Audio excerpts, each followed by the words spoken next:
I am Father Dion, the Post-Catholic Chaplain of the Headquarters and Headquarters Support Group, Philippine Army. And this is Salita ng Diyos, ang ating gabay. Today is Wednesday, June 11, 2025, of the 10th week in Ordinary Time. In today's Gospel, Jesus sends out His disciples with a direct and beautiful command. As you enter a home, give it your greeting. If the home is deserving, let your peace rest on it. Before any action, preaching, or instruction, Jesus asks us to bring peace.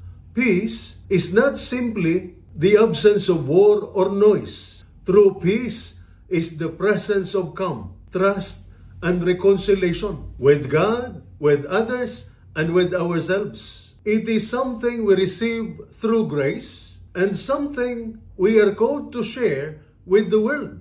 This message is especially important in difficult environments like patrol bases, military headquarters, medical units, or crowded office desks where stress, pressure, and conflict are often present.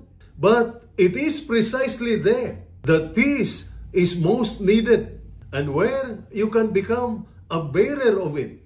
A soldier or any servant leader with moral strength and spiritual resilience is not only a defender of the nation, but a source of peace for those around him through patience under stress, humility in disagreement, or even a small act of kindness. We reflect Christ's peace often more powerfully than words. Today, we also honor Saint Barnabas, Apostle, a model of this very peace. Known as the son of encouragement, Barnabas was a bridge builder, a generous soul, and a missionary of reconciliation.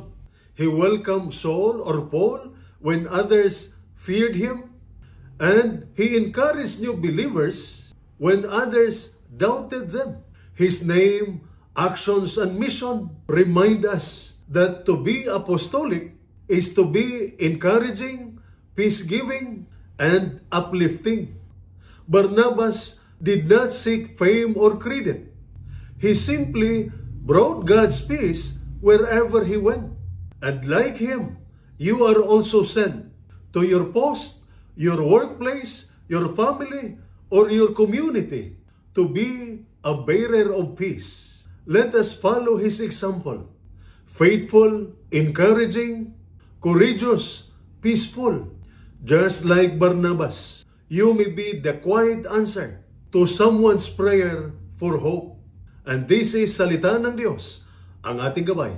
Let us pray. Lord Jesus, in a world filled with tension and division, make me a bearer of your peace. Let my presence calm storms.